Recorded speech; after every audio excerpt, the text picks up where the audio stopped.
Yo, what's good, y'all? This is Doug E. Fresh. Hey, Redman is in the building. You already know. Hey guys, this is Emily Peachy. Shout out, man, to Worldwide Collaborations, man. I want to shout out Worldwide Collaborations, LLC. Shout out to the Worldwide Collaborations, LLC. World movement, beyond thousands of movements. The world movement, beyond thousands of movements. All about representing each other together. So check this out. What's up? You want to be a part of this? You want to be a part of the Worldwide Collaboration? You guys should all be a part of Worldwide Collaboration. Worldwide Collaborations, LLC. Check us out, man, and check what's going on, man. Word up. I have recently been choosing to be a spokesman and an ambassador, so you will see a lot more of me. Join the movement, man. It's beyond thousands of movements right now and talents put together, all about representing each other together. I want to join, so I might see you there. All right, much success. It is a worldwide collaboration song. Yeah.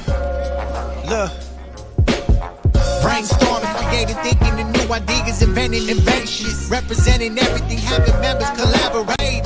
Worldwide collaborations, ongoing visualizations, programming operations, bringing everyone together equals more motivation.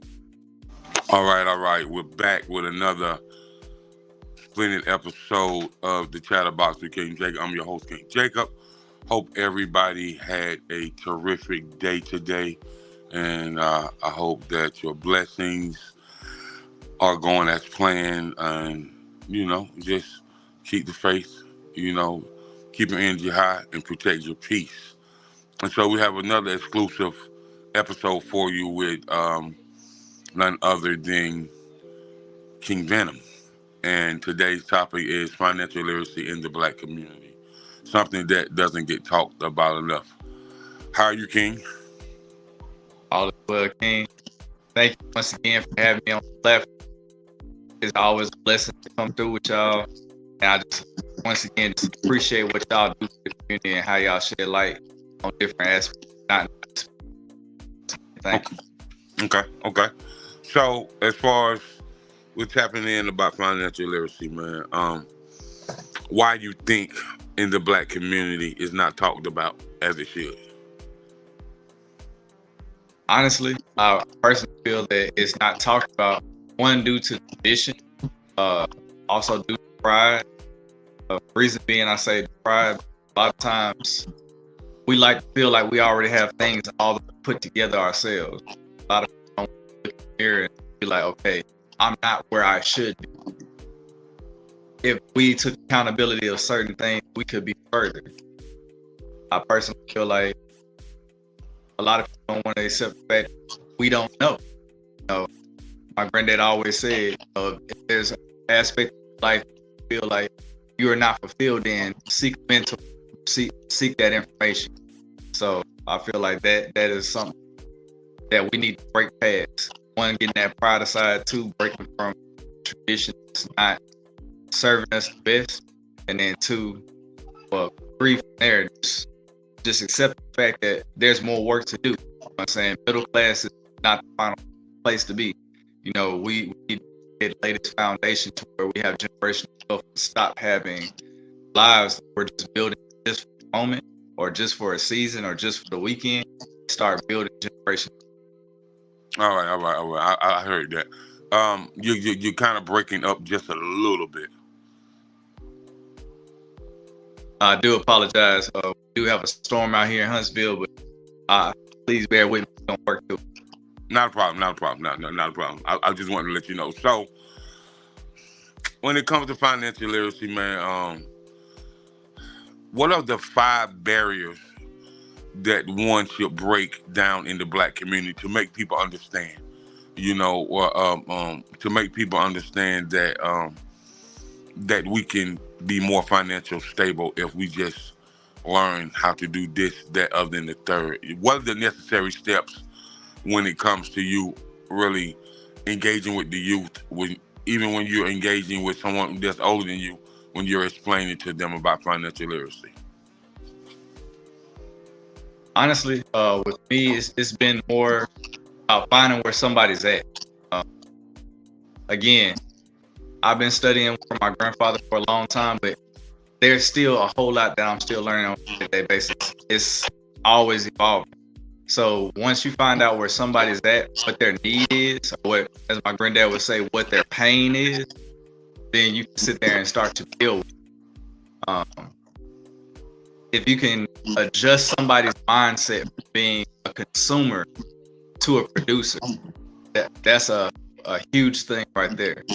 You know, instead of us working, trading our time, energy, and effort for these products that's not serving us long term, and instead of looking to see what we can build or what sit there and have an intellectual property, that's very second point I would sit there and say is how we decide to save.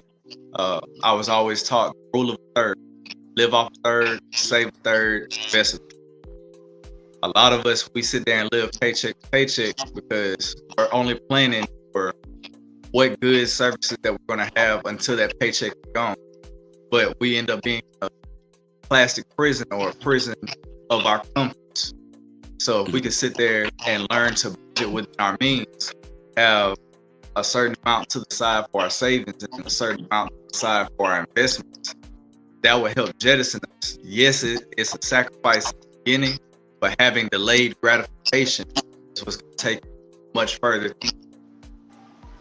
Okay. So, thanks for tapping in, Letary. Letary says they don't want to know because the government lives off workers and the taxes.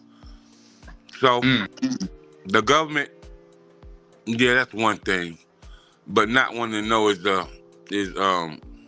another thing. I was told if I'm willing to learn something and acquire the knowledge, then no one can ever call me ignorant. But for those who are not willing to learn and don't want to acquire the knowledge, then you're walking through life with your eyes glued shut. So, with that being said, man, teach one, reach one. And so, I feel like a lot of black people in America, especially in the South, like we're from the South. So most of our grandparents and great grandparents and great great grandparents own land, and so a lot of times, we don't really understand the value of land. We don't really understand that the richest, when it first started, came from land and natural resources. And so, if you're struggling and you own land, then you don't have to struggle, because you can easily cut the timber off the land to really, put yourself back at square one. Where you can have 100 grand in the bank. You can have 50 grand in the bank just by cutting that timber, and you replant that timber, let it grow for the next 10, 15, 20 years. You cut it again. You know what I mean? Sir. That's natural resource. And then another natural resource is people who understand what gardening is and growing crops are. You know what I mean? You can always make money selling natural food. You know what I mean? You can always make money from the cucumbers, the tomatoes, the squash, et cetera, because people want those fresh vegetables and those fruits and those herbs. You know what I mean? So, with that being said, man, let's get into the value of land and how the value of land, teaches us financial literacy.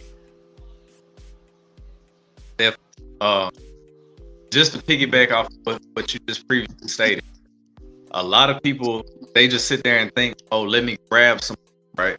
But you was raised old school just like I was, right? So we have to actually have the resources too, the rights to the resources above and below our ground.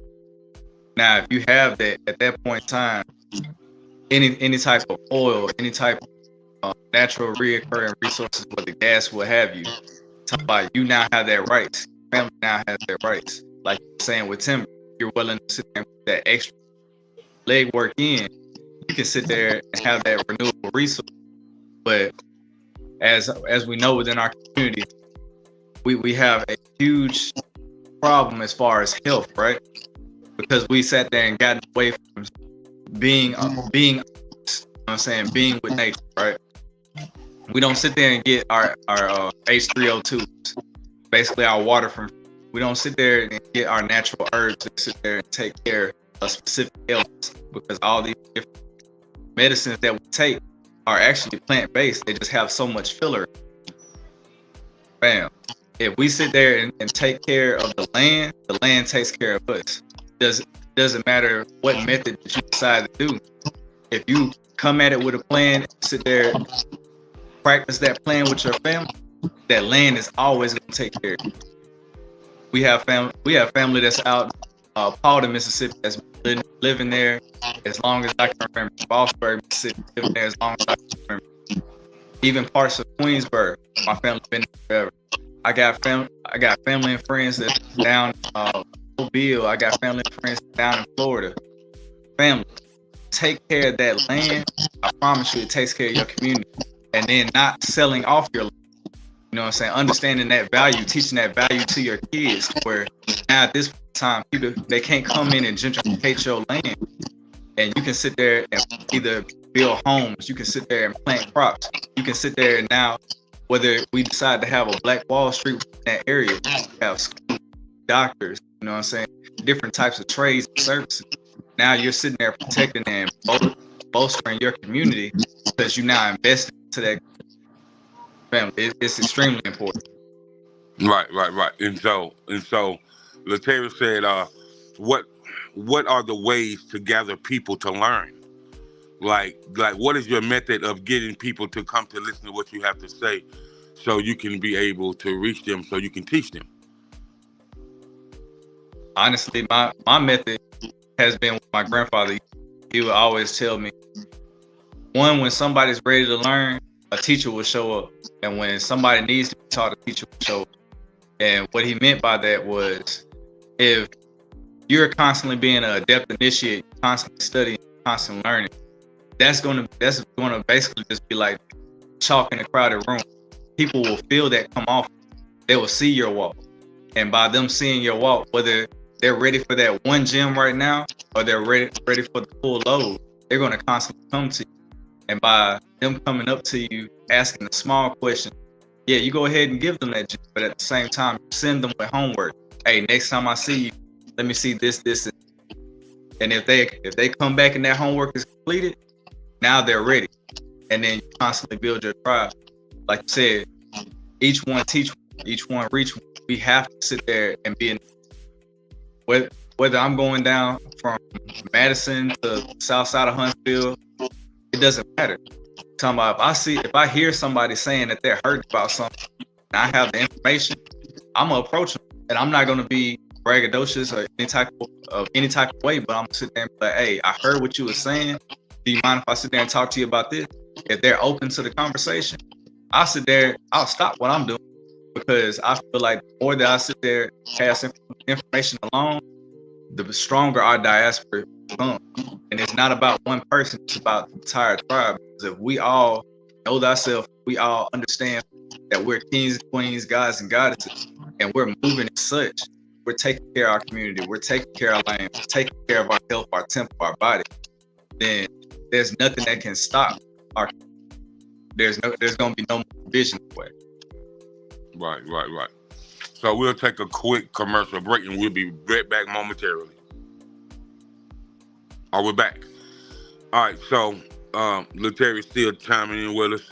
He said he's learning about credit and the debt part of financial literacy. And so what do you want to talk about credit in the debt part of financial literacy? As far as credit side, this is a part that, again, I'm still learning, because, again, I was raised old school. So for the longest in my life, I always paid things in cash and thought, that was just perfect fine. And then it wasn't until I was ready to go get a home or go get a business loan, things of that nature, that I had to learn, okay, I had to start getting small pieces of debt, making sure that I was charged roughly between, I believe, 30 to 30% of my credit limit, taking care of those payments on time and things of that nature. But it can be a blessing, but also if you're not responsible, if you know that you have different parts of your accountability that you need work on, I tell everybody to go ahead and sit there and work on the discipline aspect first. And if you are making sure that you have a plan as far as how you're bringing your income in, how you're paying things off, what you pay off in time, what you pay off ahead of time, how, like, literally, what's your methodology before you ever get any credit or any debt on. Now, for those that are business owners, I always tell people there's always different structures that you get, whether it's a sole proprietorship, LLCs, S corps, C corps, that nature. But there's and I'm not a financial advisor. I don't give financial advice. It's for educational purpose. But there is a structure for the black family, right? Because the top 1 to 10%, what they teach their family, they go ahead. It's a pyramid. Go ahead and have your trust at the top of that pyramid. Mm-hmm. Now, the family trust, you're gonna have your board to operate your family trust, which can be you, your queen, your cousin, how you set it up. Now, you can have your kids as beneficiaries of that. Now, they can get paid up to a certain amount per year under that trust. Now, the rich always sit there and say, the rich always says not to own anything. Your trust should own everything. Mm-hmm. You shouldn't own anything because the biggest tax liability is on the person trying to own everything. But if a family trust is constantly owning everything, it provides different breaks. Then under there, you would have parent company. For the different companies I have, LLC works best for me, but whatever is best for your situation is different. So, for example, I have Third Eye Empire. That's my parent. And then below that, I will have Data Boy ENT. I have my promo branch. I have our merchandise branch. I have media side, so on and so forth. That creates a shelter. A lot of people have they have apprehension when they hear about how to structure their businesses for tax, because they'll be like, oh, well, I need to make sure I'm paying all this on tax. It's not about not paying taxes. It's about making sure that you have right breaks for what you're doing. And if you sit there and analyze that properly, structure yourself accordingly, you're setting your family up to not have to worry about different roadblocks. I was talking to a family about housing, right? So they was worried about owning a house and passing that on to a child. And I was like, instead of sitting there, you owning the house, put that into a trust. Because when you pass away, you pass that house on to your child, he's already 25, 30 years younger than you. So when he finally gets ownership, it's going to be a much higher tax percent that he's going to have to pay versus what you've been paying, because you've had all this time that you've been paying mortgages and things of that. So if you put that within the trust, now he's a beneficiary, it automatically is going to transfer. And it still remains within that same tax bracket. Mm-hmm. Okay. Yeah, you're right. So, you know, when it comes to you understanding the foreign exchange market, understanding stocks, bonds, you know, penny stocks, dividend stocks, quarterly stocks, you know, and you teach stocks, and that's a big part of financial literacy, especially for younger people, man. Younger people love this stock market. You know what I mean? They be college students making, you know, $7,000-8,000 a week off stocks. You know what I'm saying? So, you know, that's how they're able to sustain. So, what made you get into the stocks, the foreign exchange market? Just teachings my granddad applied it. He was one of those type of people that he could see things before they happen. Because once again, foreign exchange has been going on since, I say, the way that we trade has been going on like late 80s. There's more ancient versions that that continue in society. But he always would sit there and tell me, pay attention to, the word meta, pay attention to metaverse, pay attention to how technology is going to be applied. So hold on, back up. So your grandfather was talking to you about meta, the word meta, way before it came about. Yes, sir. Talking about what they were, how it came about now is not how he perceived it, but the concept is still the same. Because all they're doing, all these technologies that we currently have been done in ancient times. All these technologies have the same concepts as ancient, like Bluetooth, right? People don't realize the symbol that's on a Bluetooth speaker, that's actually going back to, Nordic mythology, going back to an actual person, right? Whereas with metaverse, metaphysics, that's us. That's our teaching. That's our principle. That's our frequency that they're playing with. But at the same time, they're not fully adapting to the point to where it's a healing frequency. They're literally just a one-way principle.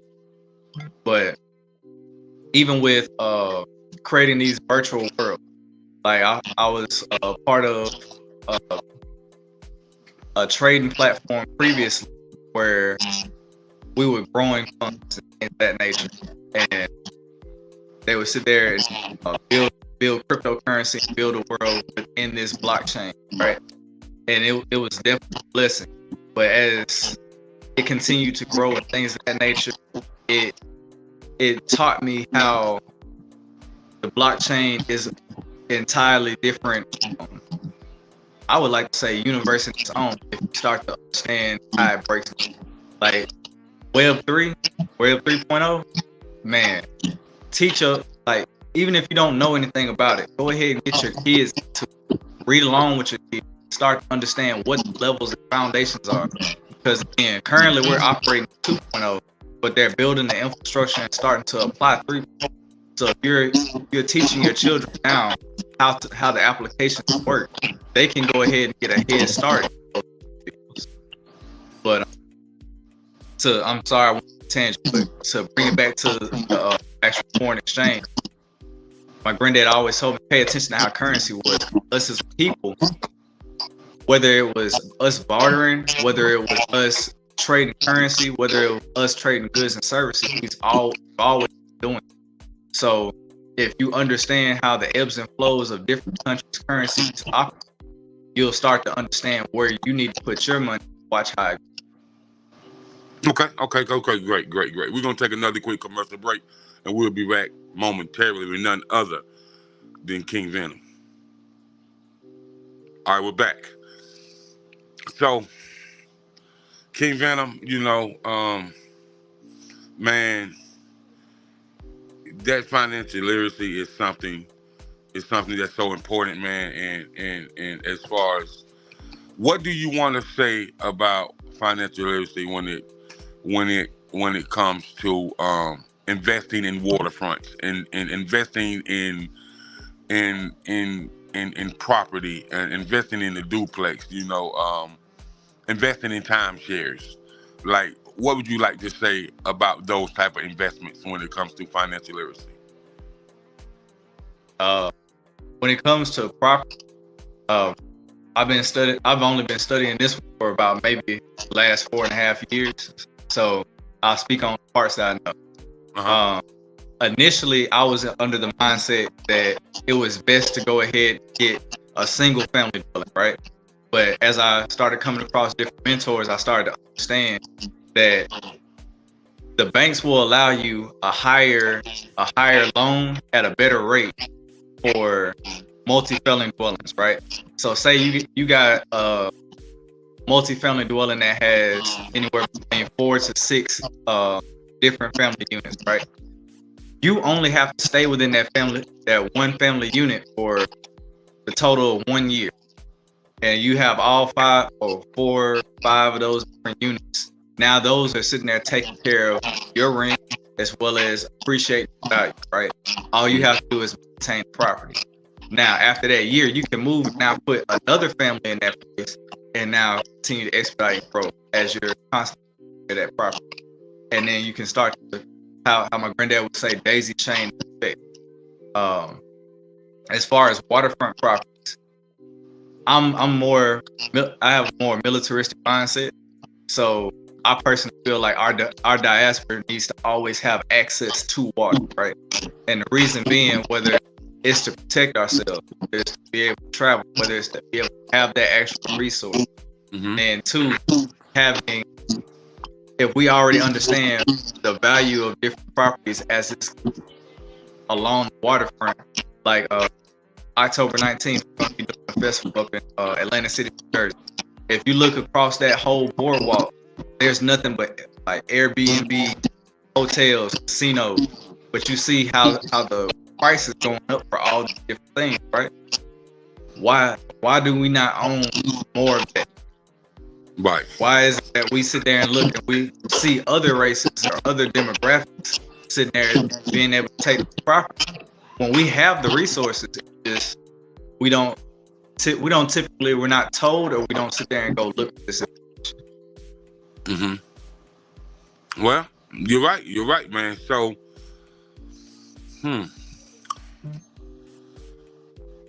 that creates a lot of wealth, a lot of other things that you can do as well. You know, once you understand how percentages and dividends work when it comes to investing in property, when it comes to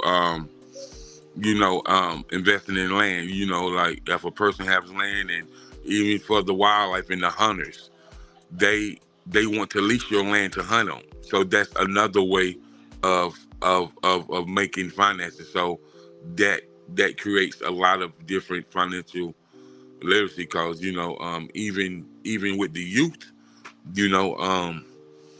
I told one of these young men, I said, man, you got friends in high school, why don't you start a youth fishing tournament? And I said, just do it annually, man, and you will see how it grow, and you will have sponsors and people who want to endorse you, and you're doing something for your peers, but you're also creating some financial wealth, so you can understand how to run this organization proper, and maybe you're just doing it in your town now, but it might grow where you can do it from city to city. You know what I mean? Indeed. Yeah. So financial optimization. What does financial optimization mean to you? How would you tell somebody to optimize their finances? I would say there's different ways to do it, but it's really based upon what is your pain. What is it that you want to see changed in your life, your family? Like me per se, I'm much rather not have a lot of comfort, right? I much rather sit there and grind for as long of a season as possible, and put aside provisions to lay this foundation. So it's easier for me to cut off from going to the club, or different trips, or this, that, and the third. Everything has to what my grandfather say, make it make sense, right? You know what I'm saying? But like I have a friend, my partner, he loves going to the club all the time. But over the last 2 years, I've been helping him change the mentality. He still goes out, but at the same time, he goes out for a different reason now. He's researching what stocks he's going to sit there and put money into, because he loves liquor, he loves clothes, he loves shoes. You know what I'm saying? So he goes to the club and he watch and see, all right, what bottles they pop. Oh, they got Douce today. Okay. Oh, they messing with Goose again. Oh, they got that Jose Cuervo. Okay, they got that Don Julio. So that's where he puts his money. He starts to look and see what are the new clothing lines coming out, whether it's local clothing lines, whether it's street urban wear, whether it's foreign fashion, and he's starting to see what he sees more, and whatever he starts to see more, that's where he puts his money into. That's one of the biggest things I start teaching youth that's around me. All right, look and see what you typically consume, what you've seen in your life, and then if you've seen it has steadily grown, or is constantly on a trajectory that you like, go ahead, put your money into that stock. Because if you're gonna shop with it already, you might as well be getting paid. Right. Of course. We got to change from being consumers to producers. Right. Okay. Great, man. So, man, we'll take another quick commercial break, and we'll be right back momentarily. All right, we're back. So, King Venom, now, when it comes to the entertainment business, Yes, sir. it's lucrative.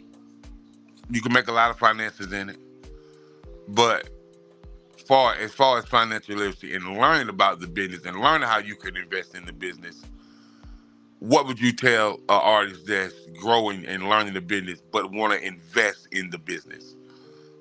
Not invest in the artist, but invest in the business. Invest in the algorithm and invest in a music licensing company or a streaming company. Like, what would you tell them would be the best way to invest in the entertainment business?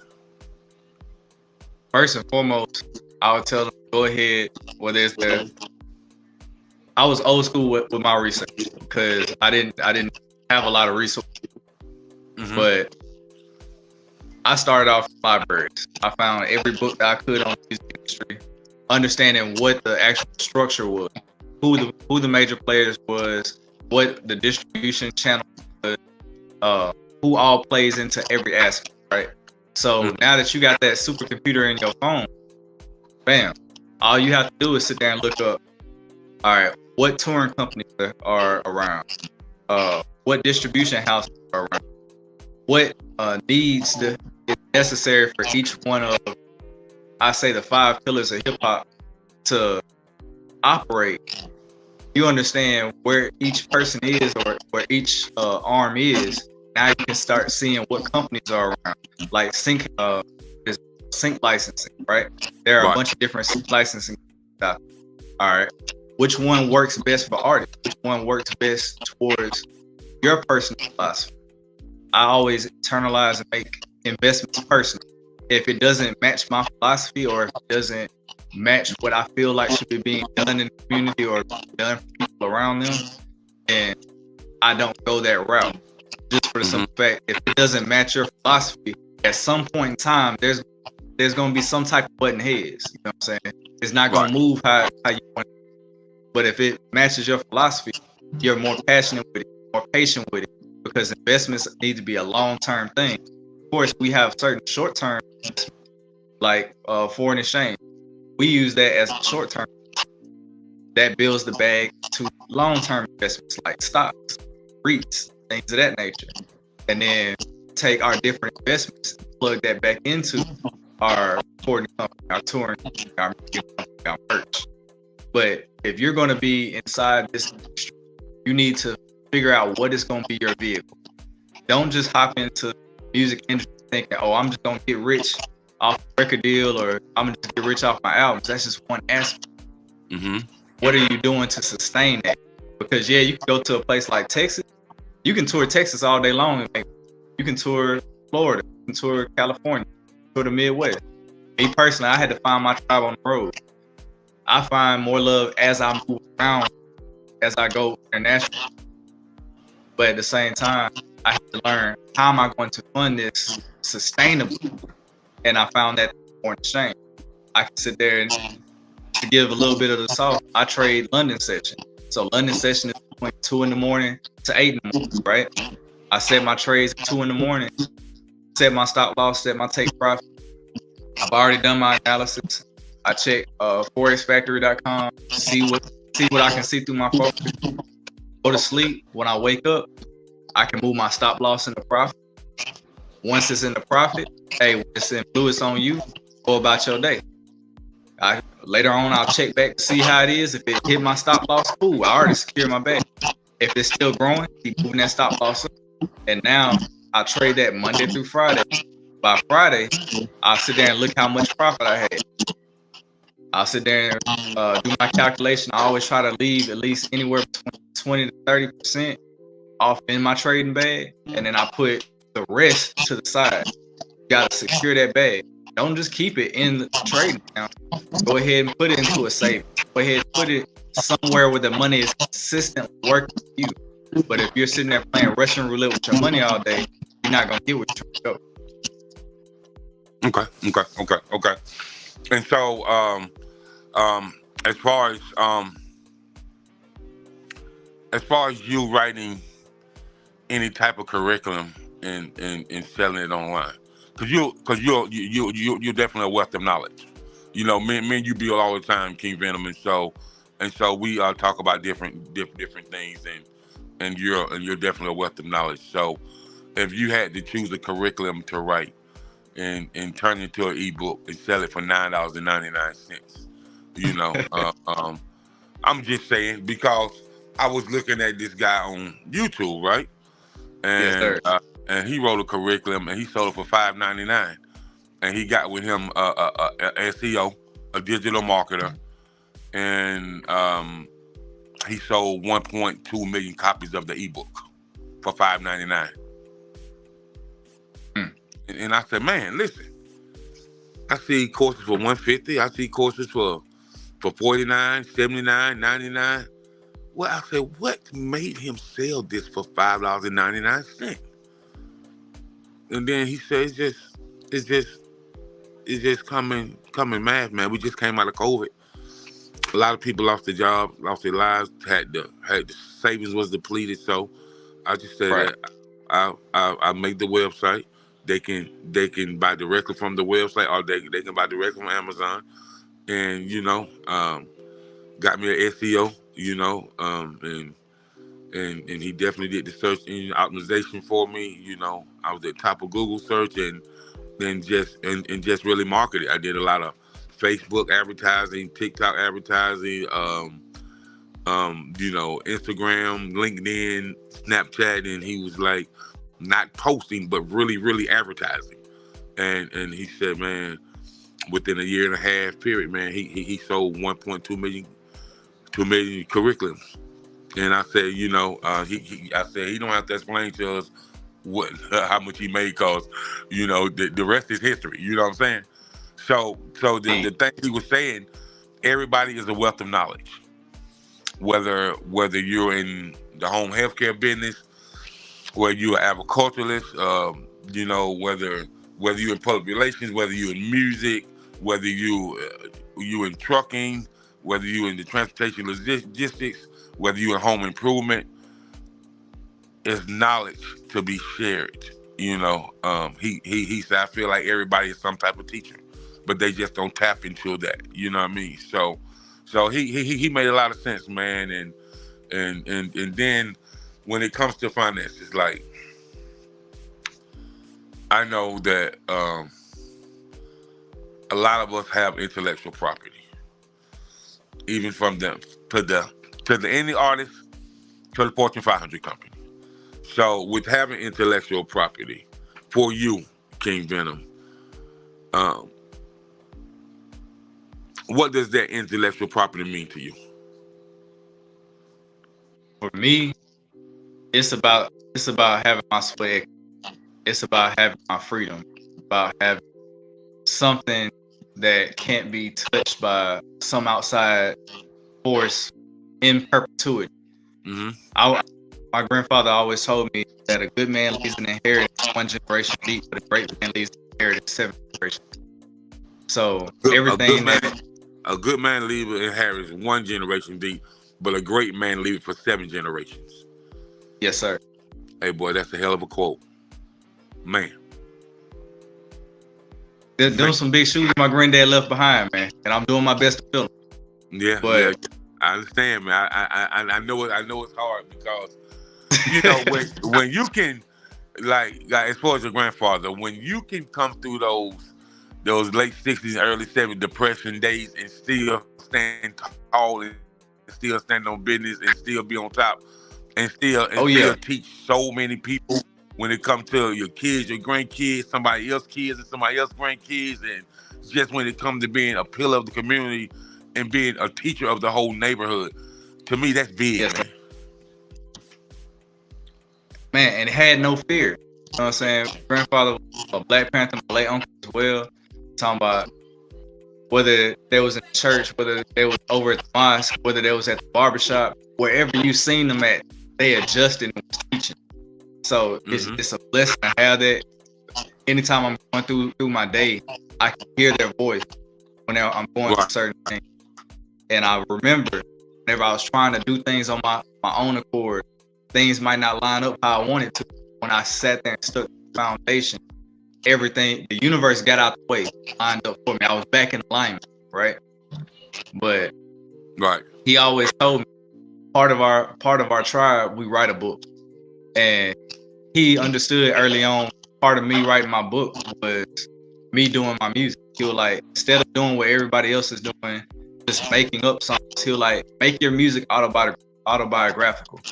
He was like, put your life lessons, put your heartaches, put your pain, put your trauma, everything that you've been through, put it into your music, so your seeds can have a snapshot of where you've been, what lessons you learned at this time, and they can sit there and always go back. And that's one thing that I've been doing with that. But I've also, due to the last conversation that me and you had, as well as me and Kaylee had, was begin the process of having my own book. And I'm looking to the process of, our tribe teaches a lot of equivalent exchange. So what does that equivalent exchange look like within not just the community, but also business, relationships, healing, generational curses and traumas? Like, if we all applied equivalent exchange in our life, it puts more accountability back onto you. Because then you realize, I can't ask for X, Y, Z if I haven't put X, Y, Z to the universe. You can't make something. You have to put substance there first before it molds to. So within our tribe, we sit there and teach, take care of mind, body, and soul. You constantly elevate all three. And as you elevate all three, now I can move to the metaphysical. I can talk to my higher self now. I can sit there and communicate with my ancestors. Whenever there's a situation coming up, I receive that down. Whenever you get still within the storm, you gain, you separate everybody doing everything that they're doing, and you focus on your solitude. You can now pop out, as Kendrick Lamar say, pop out and show niggas. You can sit there and show people what it really is like to be this king, this God. But if you sitting there just following everybody's current, you don't know where you need to go in the first place.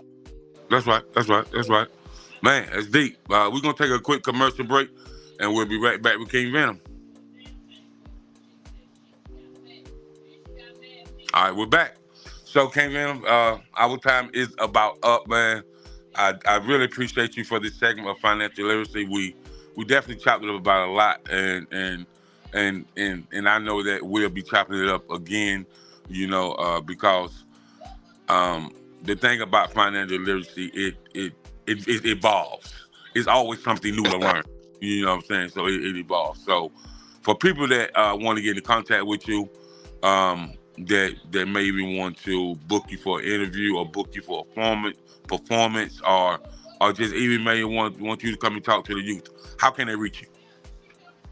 Most definitely. You can get the quickest response, whether it be thetaboyentceo@gmail.com. For those that need that quick ASAP response, I do work a lot, but at the same time, while I'm out here doing this work, contact 256-288-4075. If I don't pick up the phone, go ahead, leave a voicemail. I will get back to you ASAP. We do business consultations, we do financial literacy training, life coaching. I help consult different artists as well, sell different businesses as well. You can find me on Instagram, Real King Venom, Snapchat, the same moniker, TikTok, the same moniker. TikTok, we sit there and do morning motivation, do our morning meditation, where we pass out that good message that the ancestors give, and try to reset that frequency. Like I said before, hand out that equivalent exchange. I can't sit there and ask y'all to be supportive if I'm not sitting there tuning myself up and giving some of substance back to the community. All right, thank you so much. So this show is brought to you by the Village Global Network. Thank you for tapping in with the Chatterbox with King Jacob, bringing you the best news, media, the important backstories of the working class people that make the whole globe run. Without the working class people, we'll be nowhere. And this is executive produced by Kimmy K and Senior Z, and produced by Jacob W. Anderson II, aka King Jacob. Thank you for your time. Peace and blessings. Just remember, there's lessons in your blessings. So, keep the faith, protect your peace, and most of all, protect your energy. We out of here.